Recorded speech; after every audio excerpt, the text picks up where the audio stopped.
Legal, legal que você está por aqui nesta manhã de quarta-feira. Estamos com 9 horas e mais 42 minutos. Este é o seu primeiro tempo. Convidada de hoje do nosso programa, a Gabi Silva, a Gabriela, uma das principais nadadoras do país.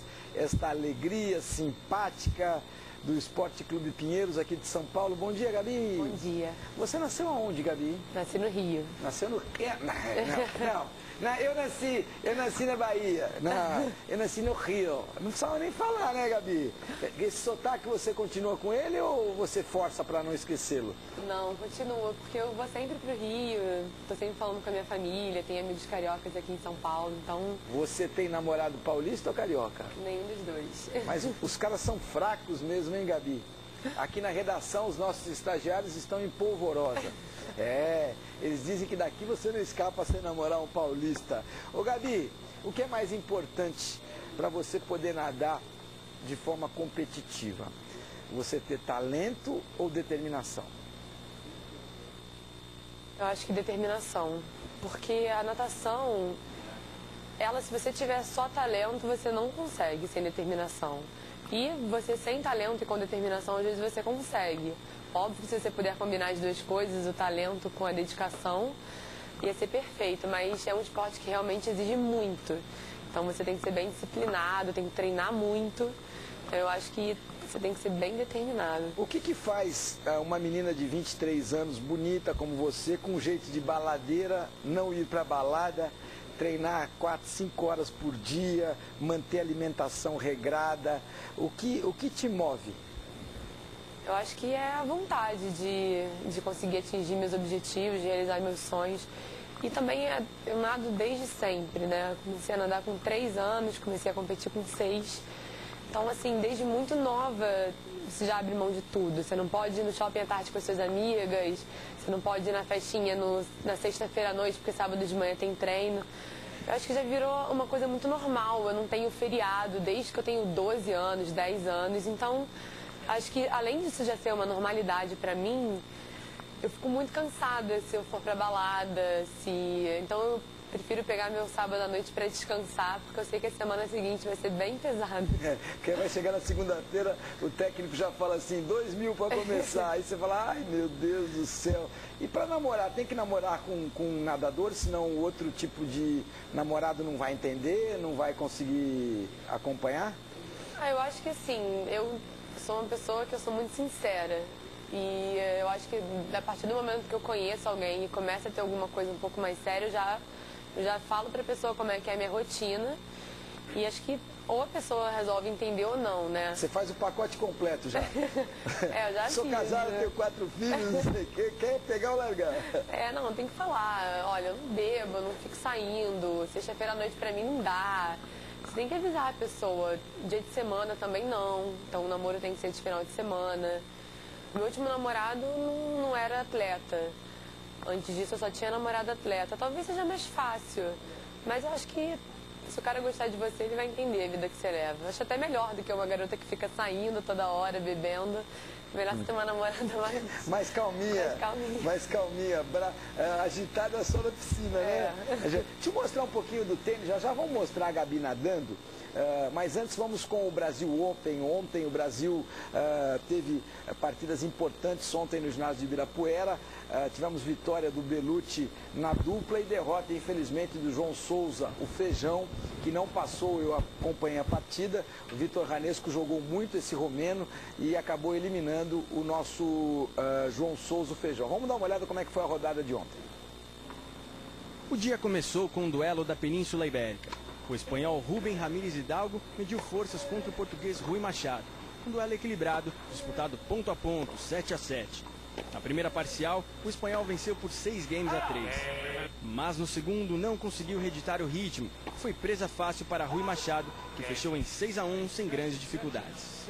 No terceiro e decisivo set, Hidalgo voltou a se impor e não deu chances para o português. No final, 6-2 e a chance de enfrentar o italiano Filippo Volandri na próxima fase. Tá aí, fecha o jogo em 2-1, 6-3, 1-6 e 6-2. Rubem Ramírez Hidalgo está na segunda rodada. Bueno, creo que era un partido muy difícil.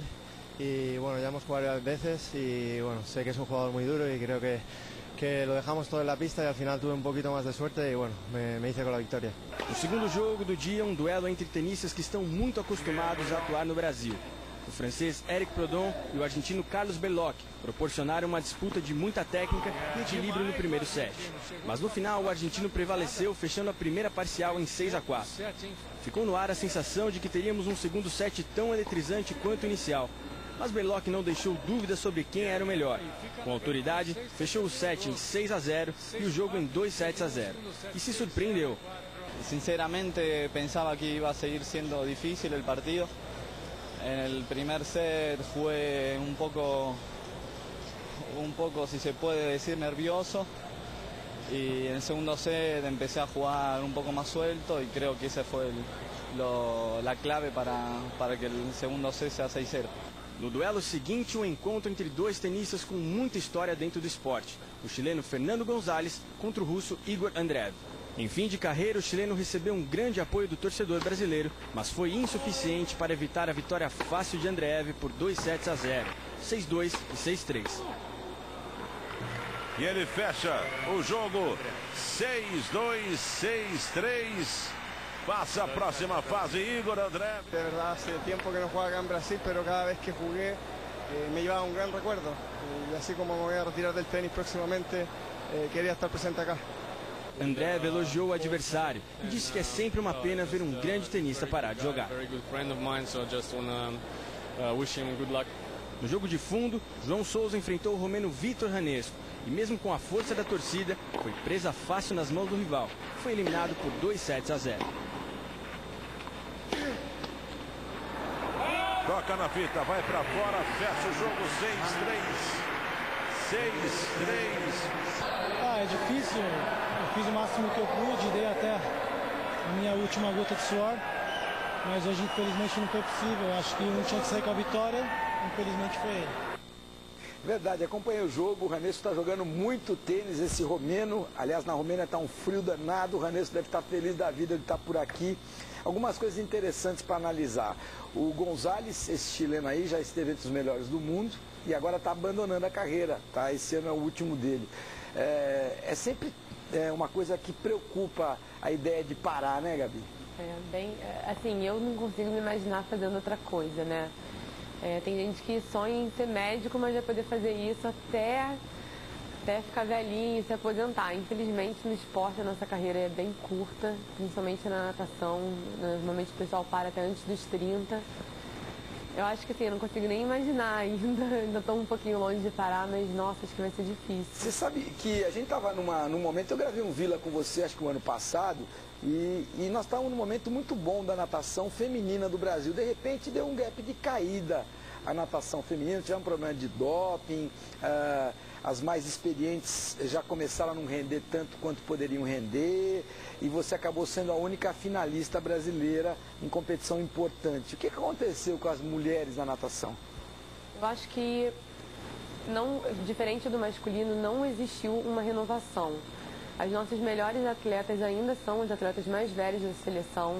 A gente tem a Fabiola com 36 anos, eu acho, a Tatiana Lemos com 32, a Michelle Lenhar com 31. Então, assim, a Flávia Delaroli com 28. As meninas mais novas, infelizmente, ainda não estão chegando. Agora tem a Graciele Hermann, que conseguiu o índice para as Olimpíadas. Ela é novinha, acho que tem 19 anos. Mas não está tendo realmente muita renovação na natação feminina. Quem está tendo que segurar as pontas, acho que são as que já foram para os jogos, para mundiais.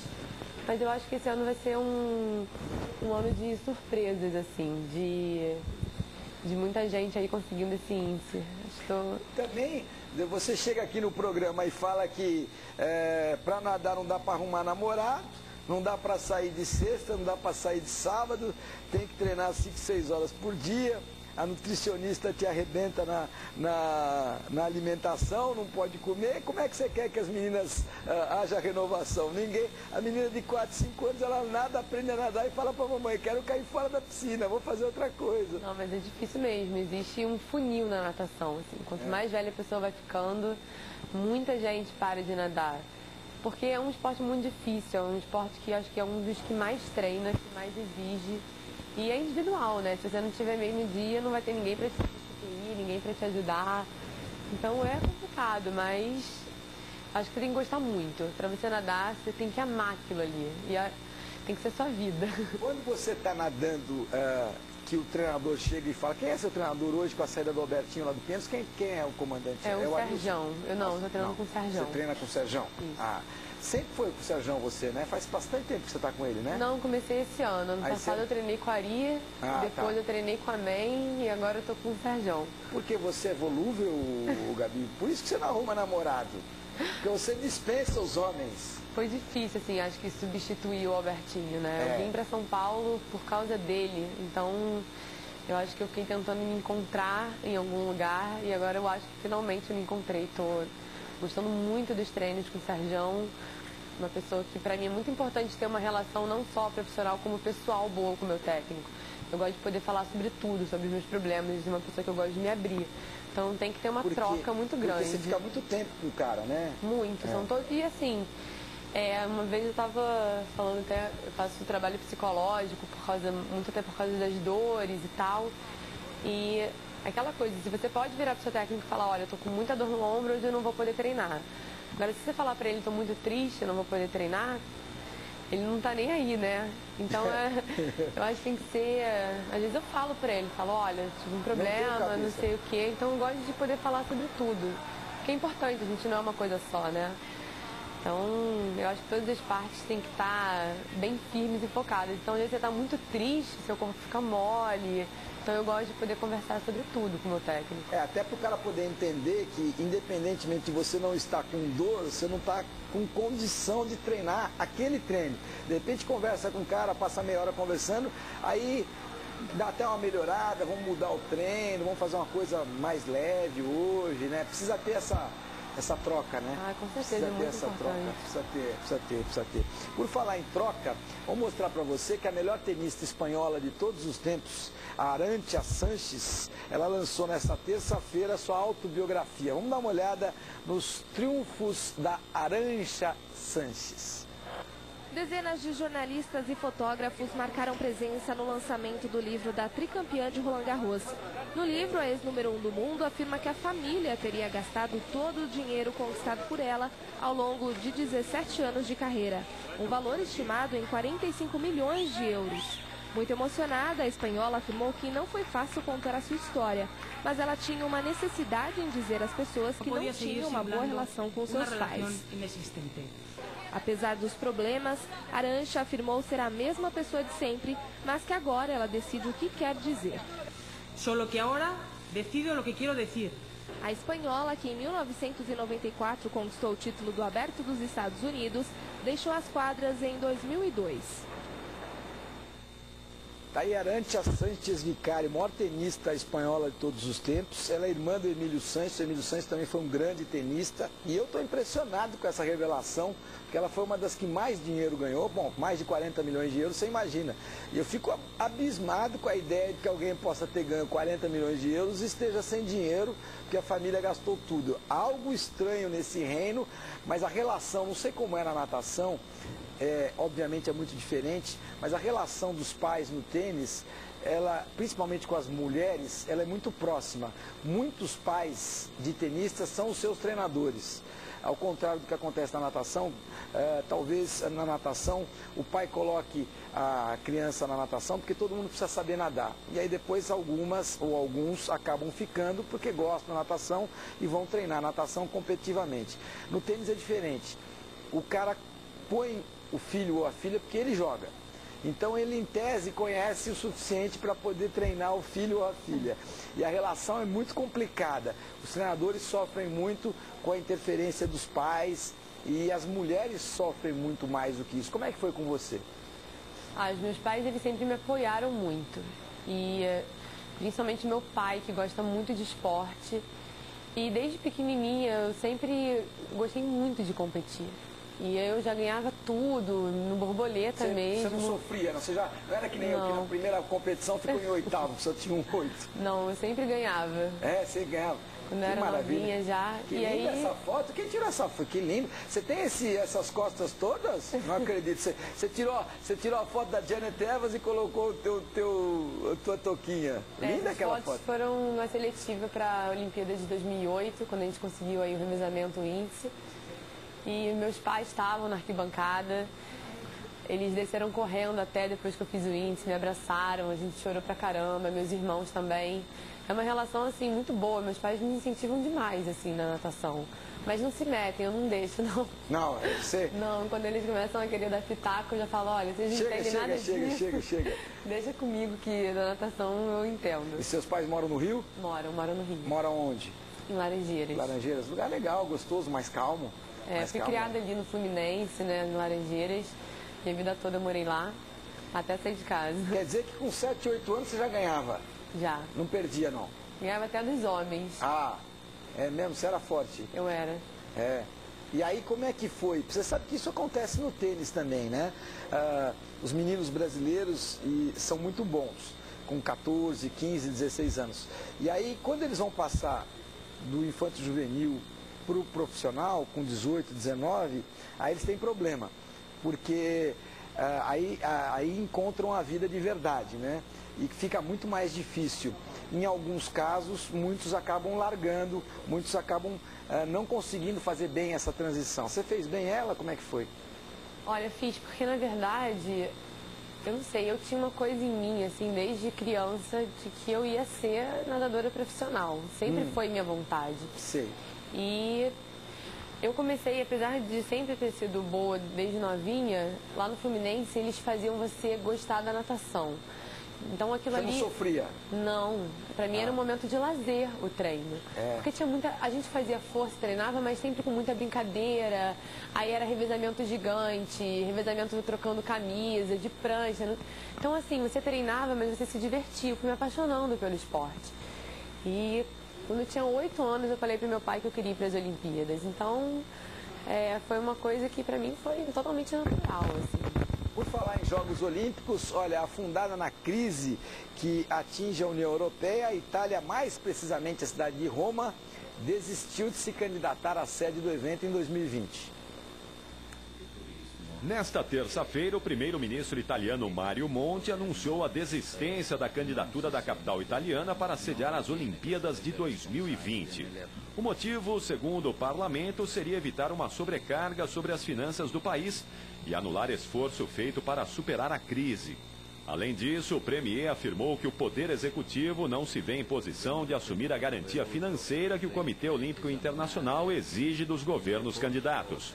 Com a desistência de Roma, apenas 5 cidades continuam no páreo: Baku, no Azerbaijão, Doha, capital do Catar, Istambul, na Turquia, além de Madrid, na Espanha, e Tóquio, no Japão, que disputam a preferência do Comitê Olímpico em 2013. Ano em que será anunciada a sede da Olimpíada de 2020, num evento realizado na capital da Argentina, Buenos Aires.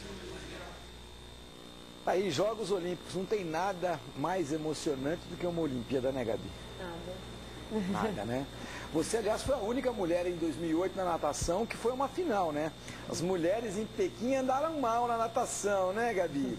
A natação evoluiu muito, assim, foi, acho que, uma das Olimpíadas mais fortes. Então foi bem difícil, né? Mas infelizmente eu fui a única, só que eu acredito agora